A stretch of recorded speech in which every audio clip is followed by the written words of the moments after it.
I'm also troubled by what members of the party say. Such things as, well, you know that Mr. Obama is a Muslim. Well, the correct answer is he is not a Muslim. He's a Christian. He's always been a Christian.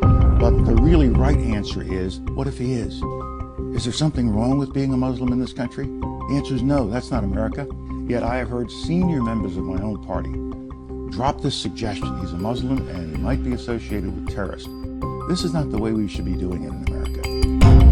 What you will see is an accumulation of facts and disturbing patterns of behavior. The facts in Iraq's behavior demonstrate that Saddam Hussein and his regime have made no effort to disarm as required by the international community. Indeed, the facts and Iraq's behavior show that Saddam Hussein and his regime are concealing their efforts to produce more weapons of mass destruction.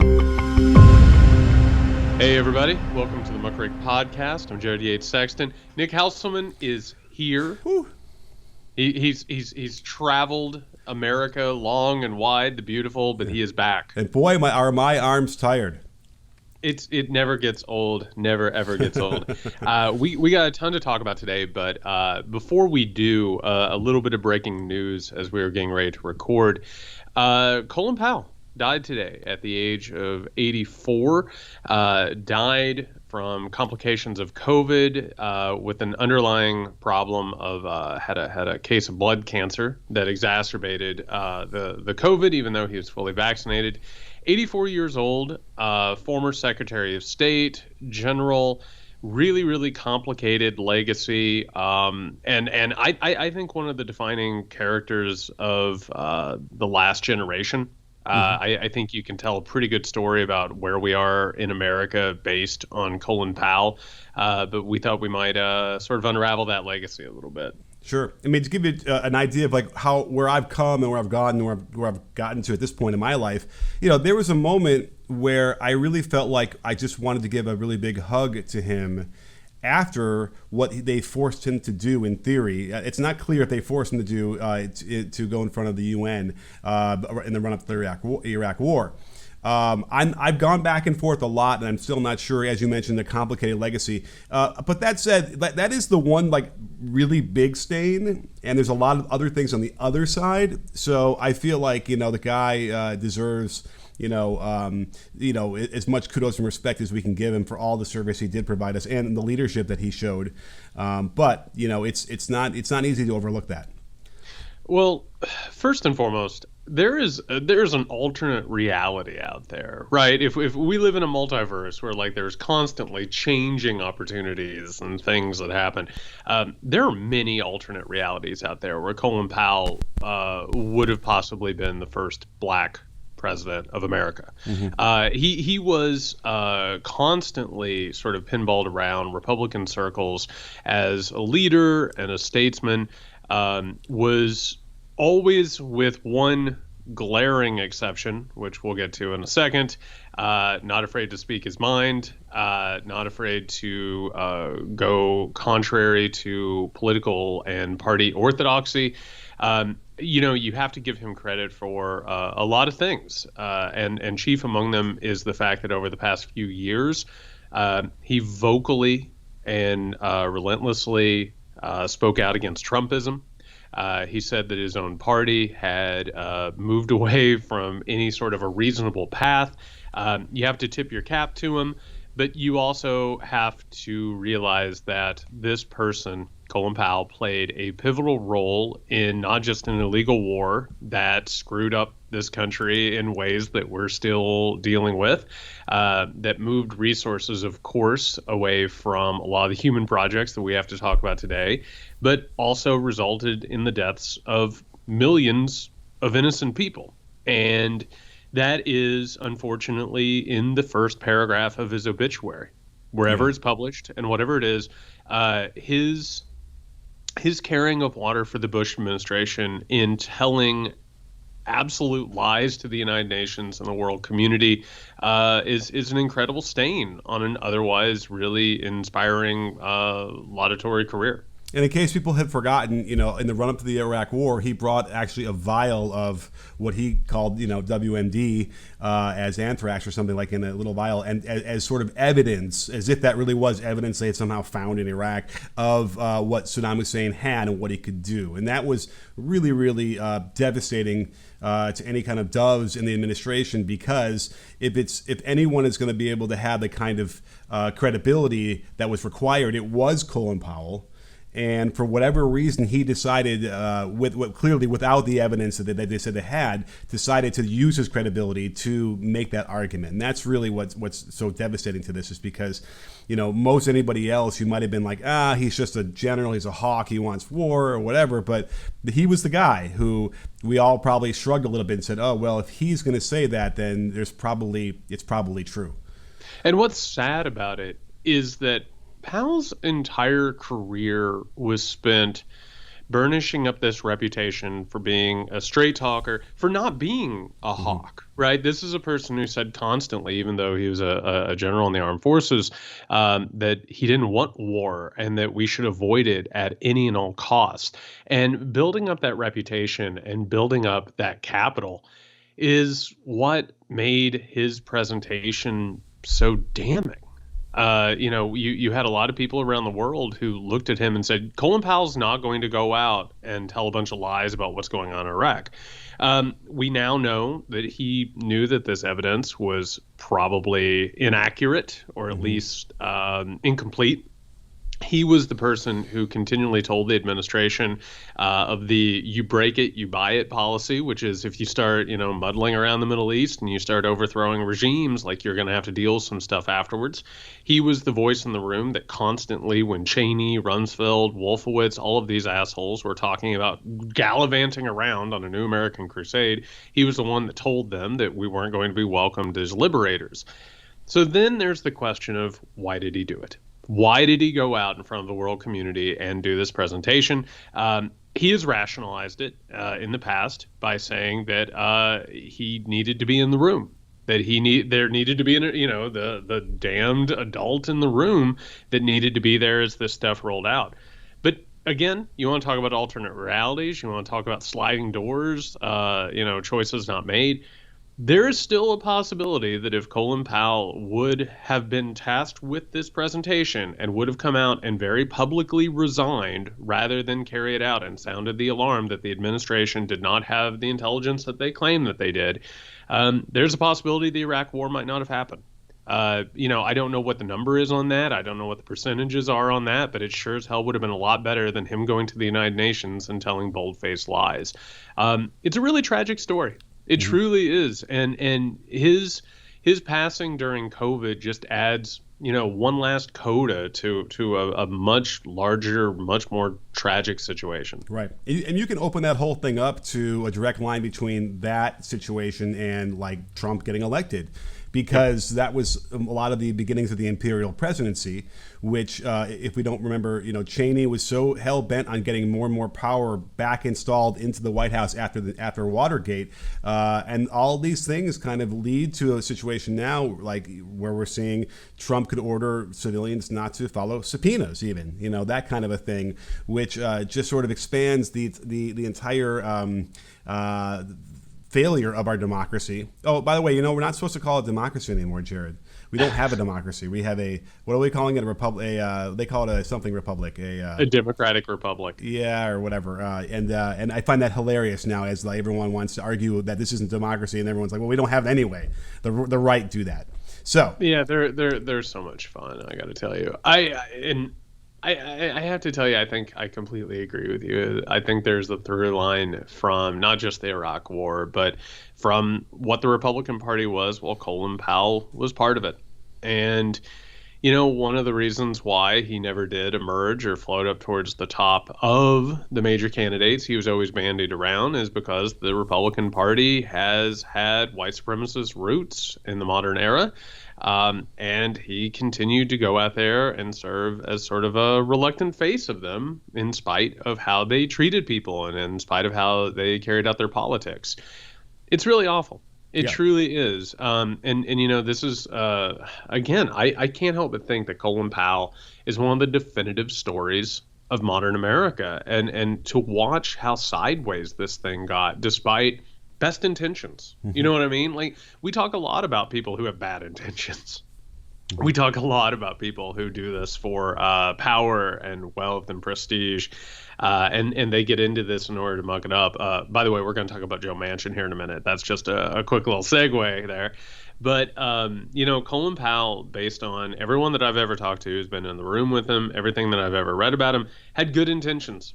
And it turned out, despite his best intentions, he still played a really terrible role that led to incredibly tragic consequences here and around the world. And I think that is, again, I think that's the first paragraph of the obituary. And you can't help but think that his penance after that was to sort of be out in front of a lot of these things. I mean, what's going around now on Twitter a lot is his interaction on Meet the Press. I think it was just, lamenting when Obama was running for president, how he was being accused of being a Muslim and how that was as if that was a bad thing.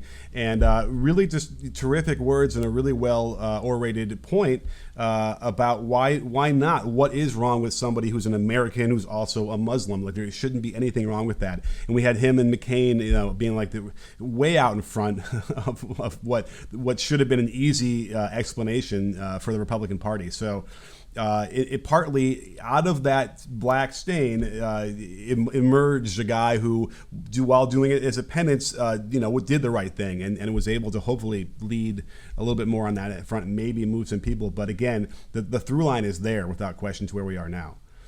It absolutely is. And, I had already mentioned people with bad intentions. And, of course, we have to talk about Senator Joe Manchin III on that regard. But I will say very, very quickly, you don't have the Iraq War. You don't have the trillions spent in Afghanistan and in Iraq. We're not having necessarily the conversations that we're about ready to have, which is about a senator who has held up a legislative agenda and who is now basically ruling by fiat, more or less. I mean, has completely taken over this thing.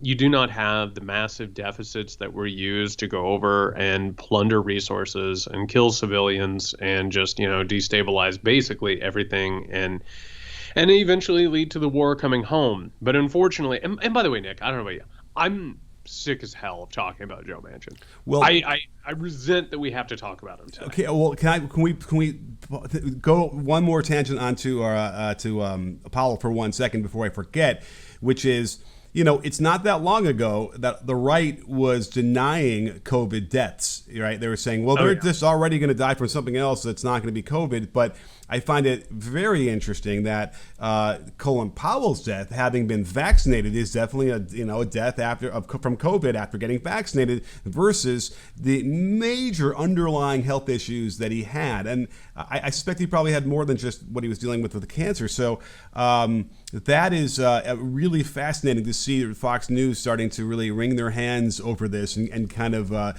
pitch more of this vaccine denial, having been doubting the numbers and the vaccine, the COVID deaths before this anyway.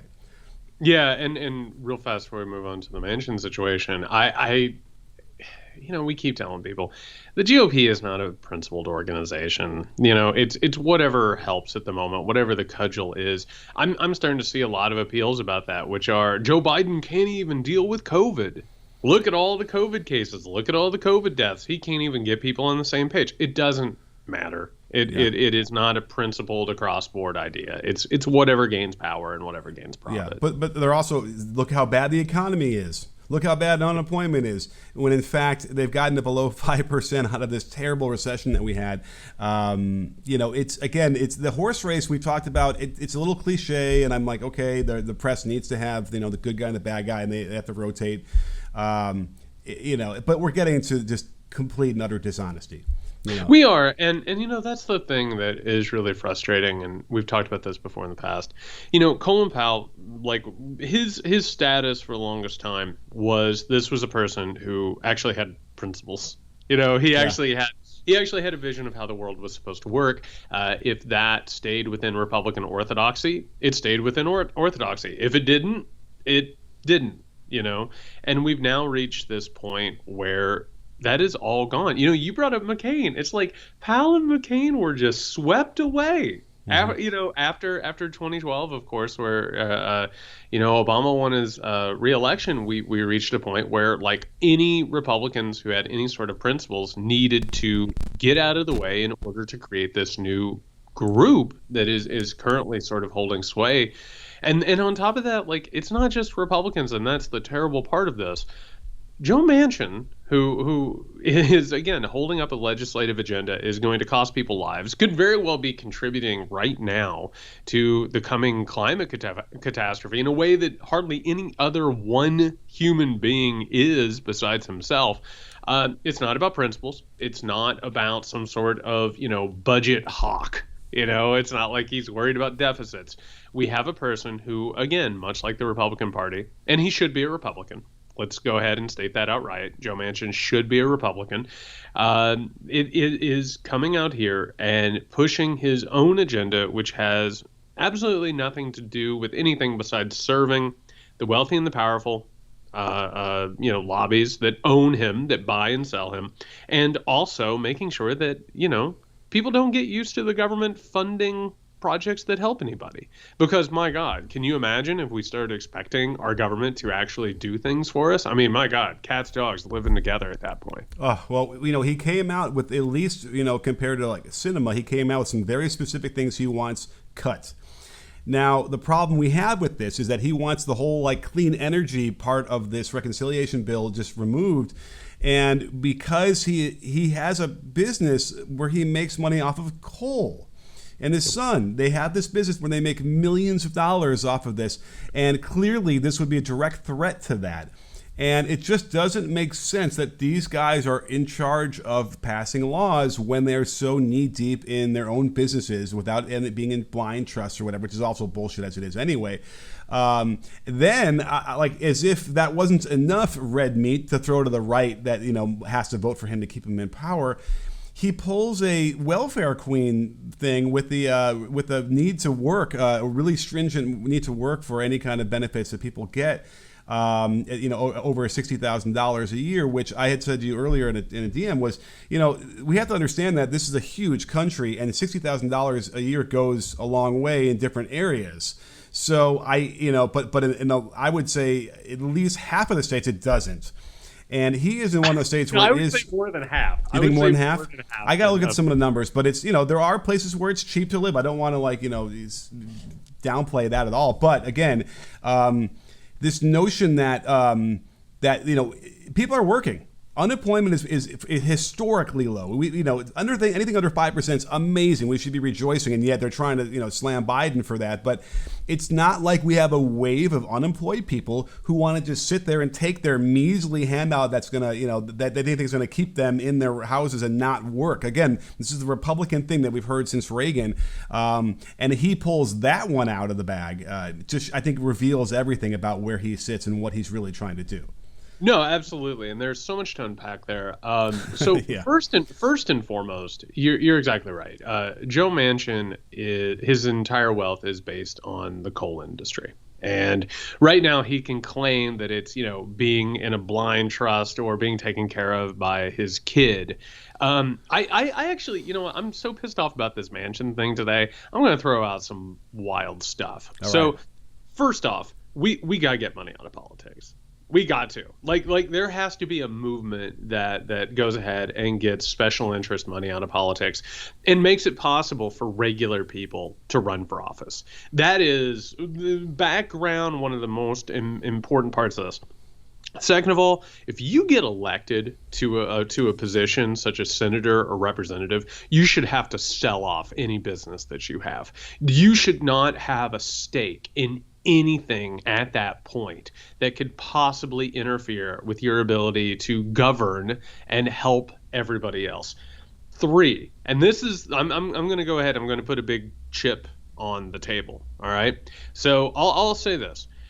Coal, I get it that the coal industry is terrified of the idea of going towards clean energy, and that there are places around the country that are very, very worried about what happens when old, dirty energy starts, fading away. Mm-hmm. I get that. And listen, I know that there is a financial incentive there. What has to happen at this point is either there has to be some sort of willing transformation, because I have to tell you, the coal, there's only so much of it in the ground. There's only so much of it that is going to continue to be done. And on top of that, those jobs suck. You know what I mean? Like I have people in my family, people I care about, who go in the ground and who are absolutely destroyed and mortgage off decades of their lives. So at this point, you either have to make them willing to make the transfer over to clean energy and that they will be the centers of the new economy, or you need to go in and you need to nationalize energy. And you need to say, you know what, this is a matter of national security. This is a matter of America being able to do something for the future. And let's take our money and let's buy these people out. Let's go ahead. Let's buy up these industries. Let's buy up these places where we're getting the coal, and let's figure this shit out so we can actually make some sort of a direction. And listen, I know that right now people are listening to this podcast and some hair on the back of their neck just went up a little bit. I get it, but we're tiptoeing up on the line.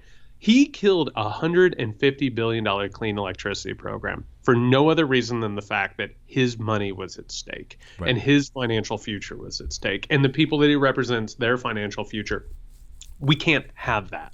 Like, we are going to end up in a climate apocalypse if we keep messing around with this shit. Right. It's time to do something. Right, $150 billion out of a $3.5 trillion package. You know what I mean? Like, that's why it doesn't even really affect the bottom line when you're looking at what you want to cut.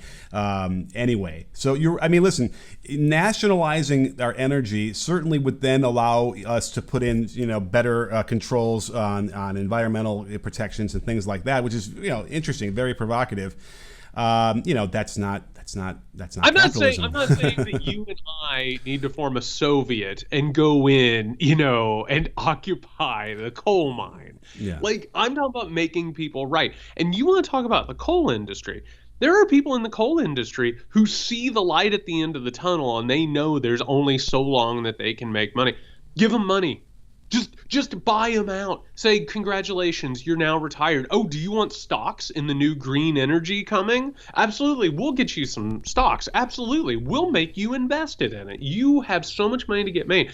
But it's time to do something bold, because assholes like Manchin are not going to even let the beginnings of a solution get realized at this point. Well, the worst part about it is that the Green New Deal creates more jobs than anything that you would create out of coal mining. You know, I told you this before. I feel like any politician that goes into those kind of towns, or even goes to like Michigan, into where they're manufacturing cities, and they make these promises that we're going to bring the factories back. And I said this in the past, if anybody would, while they're running, would say that, they should be instantly disqualified, because it's the biggest lie of all time. And the people who have no hope at all, get excited about that and want to vote for those people, no matter, even though it's the biggest bold-faced ridiculousness, those jobs are not coming back. And it's kind of like the climate itself. We talked about this before. We had our guest about talking about climate, which is, these solutions that we want to do for our climate merely delay the apocalypse. We're not going to reverse it. At some point in this timeline, the world is going to basically come to an end. It could be 500 years from now, or if it delays it, it does more than most of our quote unquote solutions do. For the most part, it just makes people feel a little bit better about it. Oh, don't worry, we got a conference next month. We'll sit here and we'll set some goal, right, that no one's gonna meet, and the next president will just get rid of. You're exactly right. It's not solving anything at all. Right. And so as a result, it's a little bit like this, where, okay, we all know what's happening with the coal industry, but we need to milk it for just a little bit longer, because, again, it's going to end.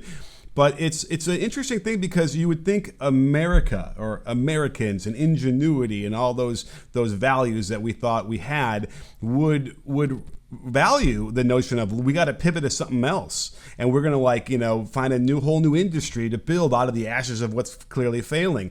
It's like, you wouldn't start a DVD company today, that would be silly. But then again, even in 2005, if you hadn't seen then that you better get out of this business pretty damn quick, you would be in real big trouble. Newspapers all delayed the notion of going online and doing subscription-based services, and look at what we have now. We have a complete decimated, newspaper climate across the entire country. The writing sucks. The principles suck. The journalism standards are so low now. It's like it's all related. It's all like this lack of ingenuity, lack of forward thinking, lack of progression that people don't want to seem to move towards. Well, and I'll tell you this. I know my fair share of coal miners. A large part of the appeal to keep factories or coal mines going is within identity, right? Like I'm sorry, like you were saying, like nobody associates DVDs with some form of masculinity. You know what I mean? It's not Right. like, oh man, this laser disc, it shows how tough I am, But like that's what coal mining has done, because the psychology at the heart of it is it's like people who are miserable in these jobs have to rationalize why they want to be in it, and it becomes part of their heritage. My dad was a coal miner, I'm a coal miner, my kid's going to be a coal miner, and it's part of this like lineage, and it's not going to work. I mean, Well, it's literally insane. And I mean that not in the pejorative way, but I mean it's an actual thing of insanity that in 2021 AD that we're sitting here having this conversation about a dying industry such as coal holding hostage any solution of climate change or developing something new and innovative. Like that makes no rational sense whatsoever. Well, I want to say the Hollywood version of that is that, the coal miner wants his sons a better life. I'm working so you can get out of here. But then I'm thinking about, I think it's Zoolander, where you have Walken and some who is it, as the brother or something of Zoolander, working in the coal mine, wanting to come back, I think. But as a grandkid of an immigrant, that's just an interesting take, because your heritage is a lot different than mine. So mine was always like, we want a better life for you, and you need to be. I don't want you to work in the store that my dad worked in, and you're going to become a doctor and lawyer. I think that doesn't, I guess, exist in certain parts of the country, is what you're saying. Yeah, I think that has pretty much been squeezed out in certain ways. I actually think there's a generational shift that has happened because of, I know this is going to shock everybody, but Ronald Reagan's era has something to do with this, which is at some point or another, I think that capitalism or hypercapitalism starts to corrode us. And it turns into a thing where it's like, how dare you think you deserve better? You know what I mean? Yeah. As the family unit starts to get squeezed, what actually ends up happening is, in the past, it was like, oh, here we are. This is our small little group, and we're all here for each other, and we want this. And eventually, over time, because capitalism infects everything, it ends up making you a competitor of someone in your own family. Mm-hmm. And as a result, you start to resent their success. You start to see them as turning their back on it. And there is a certain sort of a thing, the phrase dying of whiteness has been bandied around a little bit over the past few years, but I think it's true, which is white Americans, because of the way the economy's worked and society's worked and demographics have changed, a lot of them have reached a point where they're like, yeah, screw everything, let the world burn. I don't care anymore. If I'm not going to have white supremacy anymore, or if I can't even engage in like casual racism and casual sexism, absolutely let the climate apocalypse come. I don't even give a shit. Right. It's a very weird multi-level thing, but I think that's what Manchin represents to a certain extent. And then at the same token, I'm not going to wear a mask. Sure. What's the point? Right. And then you throw these sprinkles on about, like, look at Colin Powell. He got the vaccine, died anyway. I happened to wander down an ugly rabbit hole on Twitter the other day, looking at some responses to some tweets. It's the anti-mask thing is still so prevalent and so strong, as far as like they don't work. Like, whoever was able to get out there and pretend that there's some sort of science behind the fact that, like, that can prove that masks don't work, that person needs to be like, I guess you can't arrest that person, but like, that's how serious it was, because they're clinging to that one. But either way, it's interesting. You're right. You get to a certain point where all these things, fill in your head, and it becomes futile. Like, it doesn't feel like there's any purpose to a lot of this stuff. So why do any of it? I'm not part of this community, and we can't get better anyway. Well, and let's go ahead and let's loop in this child income credit thing that we're talking about with Manchin as well. And I'm gonna read this quote. I basically, this is seared into my brain at this point. Manchin, of course, who has never met a means test that he doesn't love, has said that in order to go ahead and pass this child income credit, like we were saying, he wants to get to the point where it's down to a $60,000 combined income limit. And, like you were saying, in some places that goes a little ways, right? Like, and maybe there will be people who are making minimum wage who possibly could do this. And for the record, a lot of those people, as I've said before, they're not going to know how to get that credit. They're not going to know how to apply for it. Why? Because they are intentionally kept out of the apparatuses that make sure that the government can help them. So it's not just about limiting the amount. It's about limiting the people who are even going to apply to it in the first place. But Manchin said, he was talking to Dana Bash, and he said that he really wants to, help the children, but he wants to make sure it gets to the right people. He says there's no work requirements whatsoever. There's no education requirements whatsoever for better skill sets, which, by the way, fuck you, Joe Manchin. Don't you think if we're going to help the children that the people should make some effort? And you want to talk about what you were just saying about people who lose hope.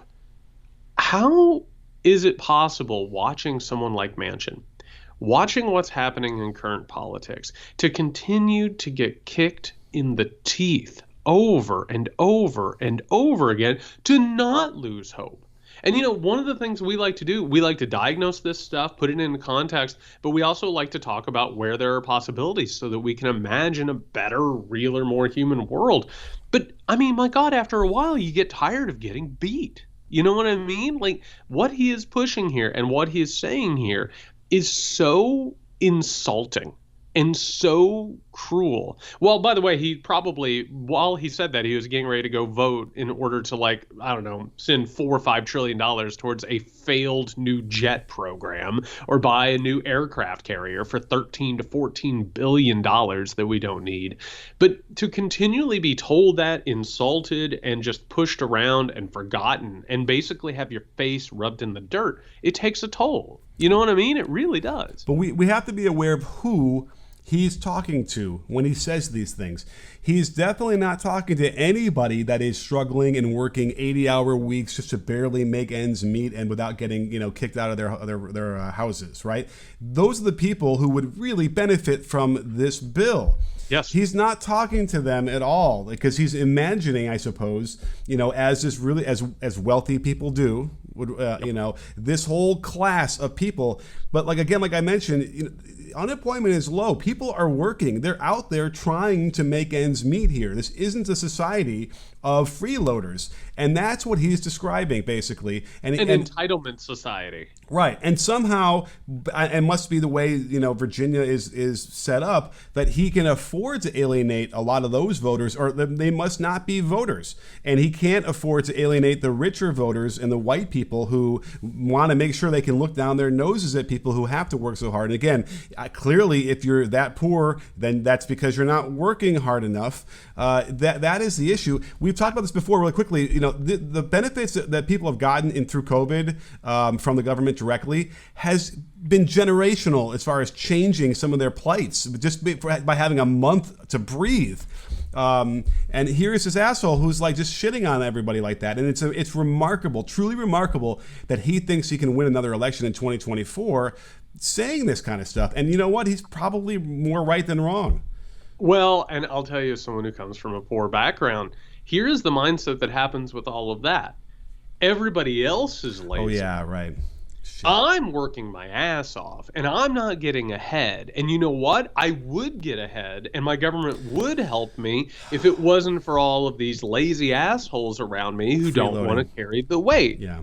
And so what ends up happening, and I have to tell you, I have a lot of people in my family who are like this right now, and you're exactly right. They're working 70 to 80 hours a week. That's right.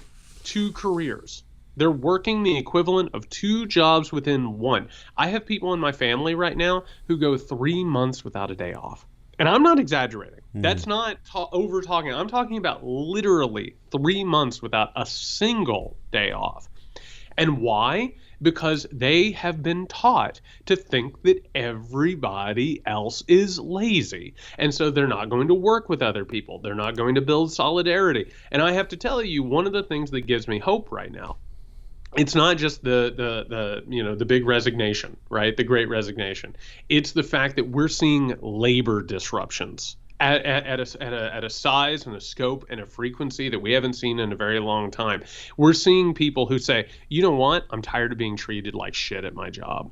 And that is a big thing. And I want to talk about that for a quick second. I had somebody the other day, they said to me, why do you think people are leaving their jobs right now? And, all of the extended, social safety nets that happened during COVID, like they're gone. Like it's not like they're getting paid that.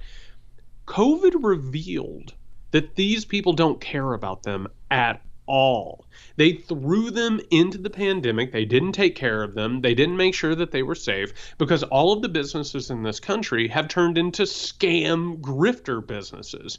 If you buy a McDonald's franchise, you don't care about how the food tastes. You don't care that people have a good experience. You want to get people in and out as quickly as possible. It's a factory. Go, go, go. You don't care about who works there. You don't care about how anything goes.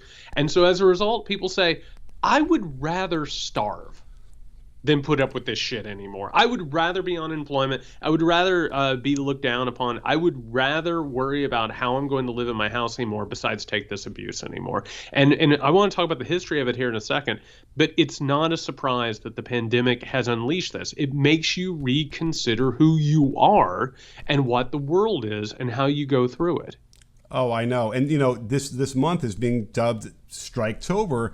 And if you can indulge me, Jared, I have a list of the number of strikes that are going on right now. I love it. Do it. Just I want to sit here and just bathe in it. Give it to me. All right. So Deerhoof strike over on Twitter had posted this as either ongoing and potential strikes. 10,000 John Deere UAW workers, and UAW has been stuck. John Deere. Yeah, they've been stuck in this endless cycle of having to do this and never getting great deals. 60,000 film and TV IATSE workers, which is really interesting, and that shuts down Hollywood. Good work. 37,000 Kaiser workers, which is huge because of healthcare. Thousands of grad students at Harvard, Columbia, and Illinois University, and 20,000 Cal State University faculty members. 2,000 Buffalo hospital workers. By the way, time out. I want to put my chip down on this. There is not an academic worker in this country that shouldn't consider a mass strike right now. Right. It's time for that to happen. And I hope and I pray that they have divided us and they've made us feel powerless. There should be mass action across higher education, but that's neither here nor there. We got more. 2,000 Washington carpenters, 2,000 telecom workers in California, 1,400 Kellogg's workers in Michigan, Nebraska, Tennessee, Pennsylvania, 1,000 Alabama miners, 700 Massachusetts nurses, and then 450 West Virginia steel workers, 420 Kentucky whiskey workers, 400 hospital workers in Oregon, 350 hospital workers in California, 350 Denver janitors, 300 LA aerospace manufacturers, 200 Reno bus drivers, 100 Pennsylvania teachers, 75 San Antonio Symphony musicians. Yes. There's a Chipotle strike in New York based on Hurricane Ida. And also in Buffalo. So it's just kind of like all over the country. Good. And, the other thing is the restaurants and all these restaurant owners who are crying about how they can't get people to come back and work. And it's the same thing you were mentioning. They'd rather sit at home and somehow figure something out rather than risk their lives and getting paid, $1 an hour. This is finally maybe a reckoning, and there will be a correction. I mean, there's going to be a correction, at least in the service industry, where they will have to pay people more, and it'll just simply be more expensive for people to eat at those places or stay at those hotels. That is the cost of doing business, and I don't think anyone's going to mind if it costs another $1 extra for the internet and another $2 a night for this to cover those extra costs. It's all it is when talking about some of these bigger businesses, and it's ridiculous that they can't figure that one out quicker. I want to give the history behind this, but before I do, just a little cheat sheet for everybody listening at home. Number one, if you get frustrated at the grocery store waiting in line or at the drive-thru, remember that is a small price to pay for people being treated like human beings. And eventually it could come around full circle and make sure that you make more money and that you get more things. Remember that it's not the people working there's fault. It is the employer. Number two, You almost always make more money when you leave your job and go to the next one. That is a secret that rich people have been aware of for a very long time. Another quick piece of advice that rich people knew, I didn't know this for a very long time, Nick, and I still feel weird about it. You absolutely should leverage one employer against another.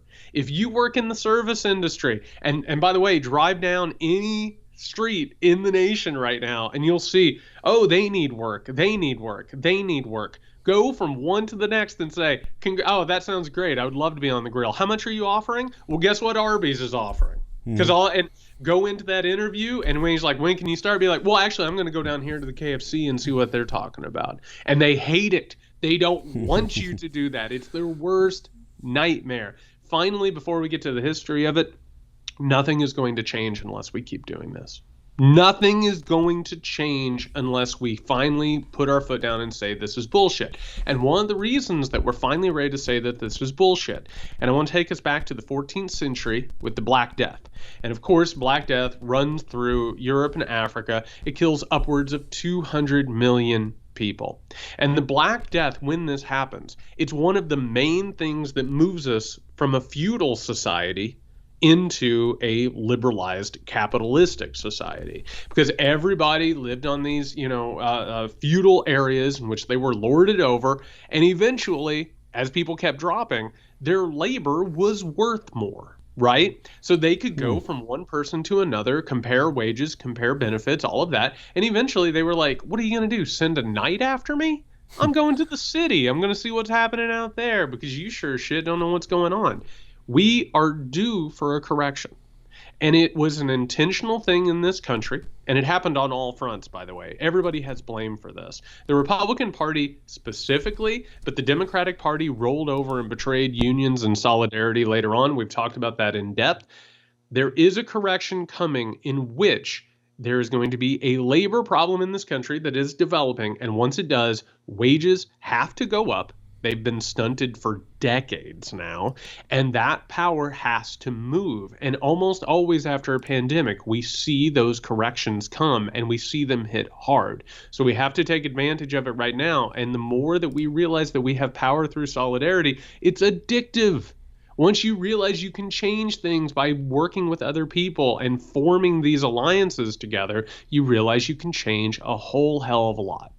I agree. You know, what's interesting to me as well out of that is the college route. You know, for a long, long time in the country, you work really hard, you go to college, and that sort of guaranteed a nice life where you can actually make money, right?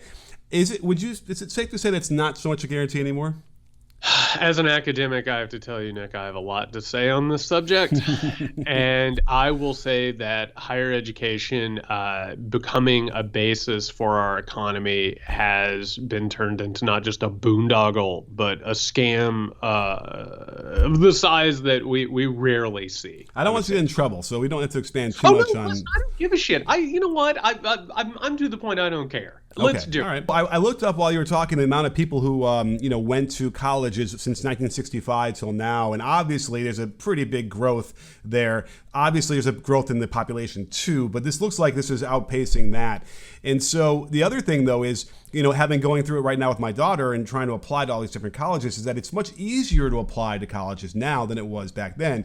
You had to, literally put a application into a typewriter and somehow line up and get the margins right. I remember doing this, right? And then if you, God forbid, you had a typo and you had to get the white out and fix it. So, you're telling on yourself now. I know. That's what's happening. That's how it was like. And you couldn't just write one application and then just blast it out to 12 colleges like you can now. As a result, and people want to push back on this argument, and you feel free to do this as well, but the notion that colleges have now been inundated much more with applications and more people who want to come to college, I think maybe lessens the value of that degree. There's just so many more people now, when necessarily the economy isn't able to absorb as many who all have the same qualifications that we might have had 25 years ago, and we're successful with that education. I mean, we don't have to get into the whole thing of whether or not we actually learn anything actionable in college. Wow. Because I've been reflecting on that, and I didn't learn anything that I need now really from college, except except for the fact that I was a basketball manager and learned how to coach. But that was a very specialized thing. Nothing in the actual classroom. I guarantee that you did. I'm so sorry to pump the brakes. I guarantee you that you learned something that isn't in the forefront of your brain. That like, so for instance, like, I'll teach a creative writing class, and I tell people, you're not just in here to learn poetry. You're in here to take consideration of how to craft narratives. You're in here to understand how to write in a more compelling way. I guarantee there's stuff you learned in college is. Did you rehearse that? No, it's true. Listen. Okay, listen. This is a conversation for another day to get into in totality. But I want to go ahead and give the history of this a little bit. After World War II, we start having the GI Bill, which of course starts paying for education. You start seeing people come back and they start going to college, right? The government starts paying for them to go to college. It becomes a regular thing for people to go to college. As the economy grows, as technology grows, and this is what college has always been about from the very beginning, from the moment that the university opened up in medieval Europe, right? Like, this is what it's always been about. It used to be about taking wealthy people and teaching them how to administer politics and how to administer in cities and all of this stuff. What college is now is where you go to learn basically how to join the administrative class in America currently. It is a strange situation that has happened because, particularly with neoliberalism, with the democratic embrace of hypercapitalism, and with globalism, there was the decision that America was all going to go into the middle class. We weren't going to have working class people anymore. We weren't going to have industry. We were going to ship those things elsewhere. And basically, we were going to serve as administrators of empire and also continued economic thinking systems growth and communications. Well, guess who decided that was going to be a great time to jack up, all kinds of fees and prices and all of that? Colleges. They totally ripped everybody off, and they started charging exorbitant fees because everybody had to pay debt in order to play a role in the economy. And that, by the way, took the place of everything from training in businesses. Businesses don't train that much anymore. They more or less sort of offload that into colleges. Meanwhile, you pay an arm, a leg, and a foot, and the other foot. I certainly did. I had to pay a certain amount of money in order to try and climb up the ladder in terms of class. And everything that we're talking about right now is part of what was supposed to be the deal. Supposedly in America, if you worked hard, if you were willing to go a little bit in debt, if you were willing to, study and put in your time, you were going to find yourself in a place where you were going to get a job that was going to pay the bills, and maybe you could even do better than your parents had done, and maybe you could have kids. Well, guess what? You can't have kids anymore, basically, because you can't afford them. If you do have kids, you can't really go get a job because you can't put them in daycare. You can't, that's basically a mortgage in and of itself. And by the way, good luck getting a mortgage. Good luck buying a house right now. Like, if you buy a house, you're good for pretty much ever because you're just going to continue turning that into wealth. But now all the houses are being bought up by hedge fund capital and algorithms that, they never step foot in the house. So basically that deal that we're talking about, it doesn't exist anymore. It's been hollowed out to the point where now we have, again, Joe Manchin talking about $60,000 and a tax income credit. And we've gotten to the point where people look at this and they say, there's nothing in it for me.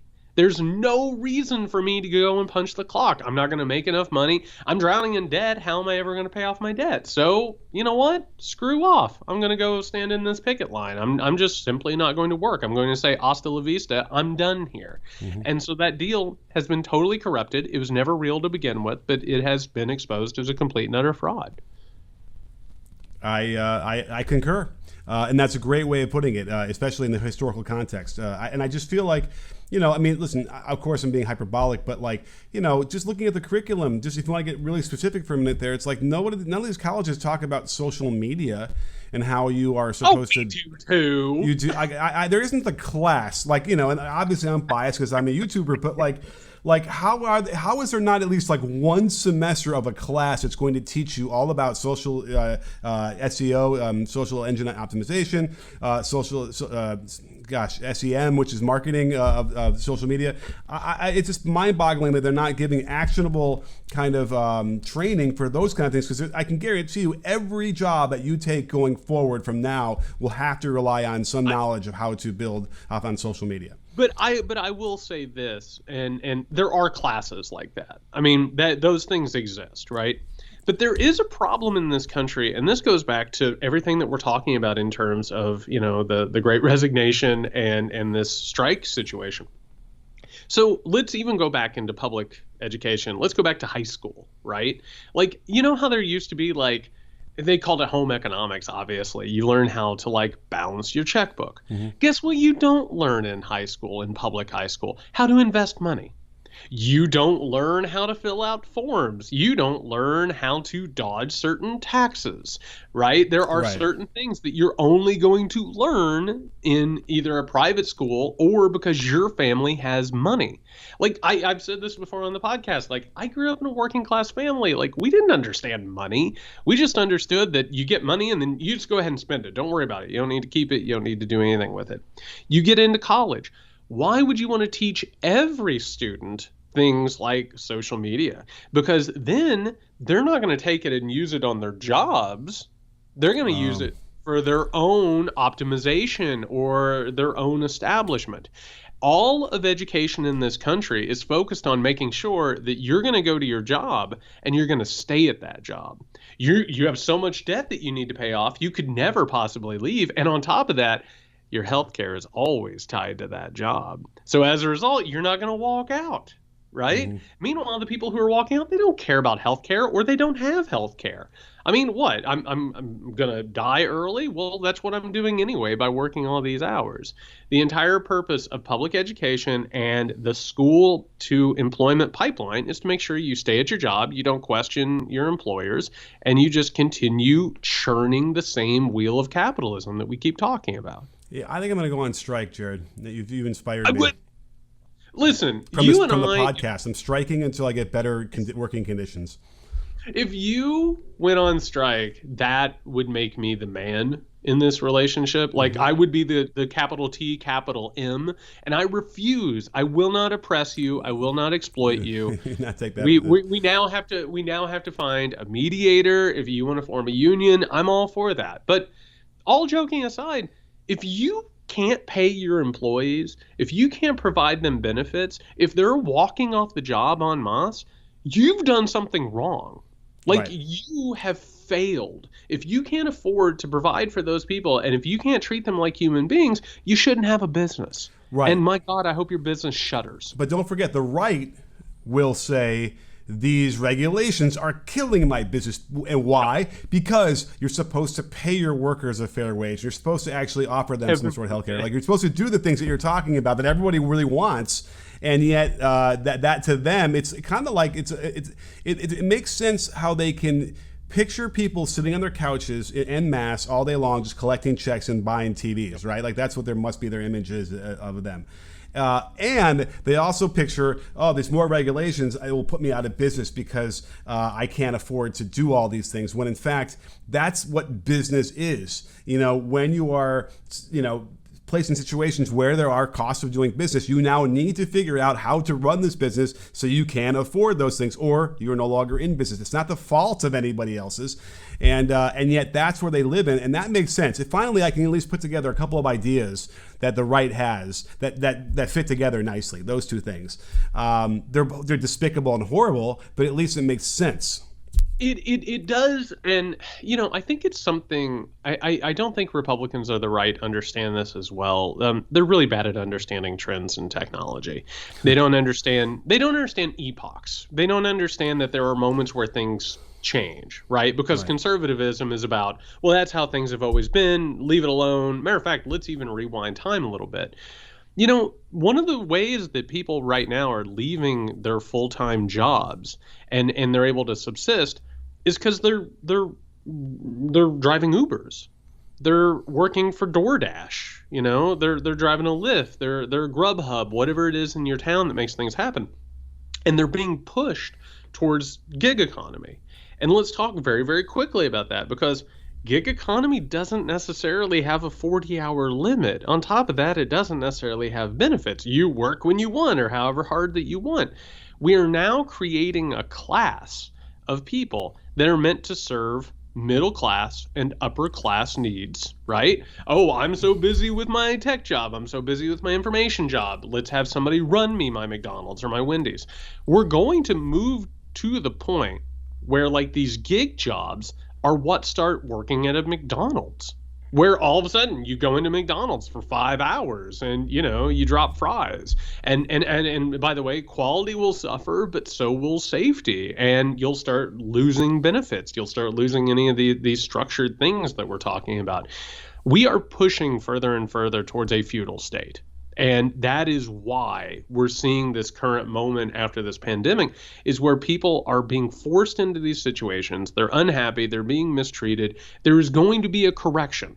The question is, what will that correction be? And we need to figure this out before automation runs people out of the workplace in totality. It's not going to solve mistreatment. It's only going to exacerbate it. So we have like a ton of shit on our plate that has to be addressed. And people can't even wrap their heads around that fact, like how much actually needs to be done here in the next few years. Well, we're going to continue talking about this. I don't know about you, Nick. I'm emboldened by these strikes. How do you feel about this? Oh, solidarity forever. Solidarity, absolutely. And anybody who listens to the Muck Rake podcast, if you are striking, drop us a note. Let us know. You have our utmost support. We're very, very proud of you. Make sure to let these people know that they cannot mistreat you and exploit you.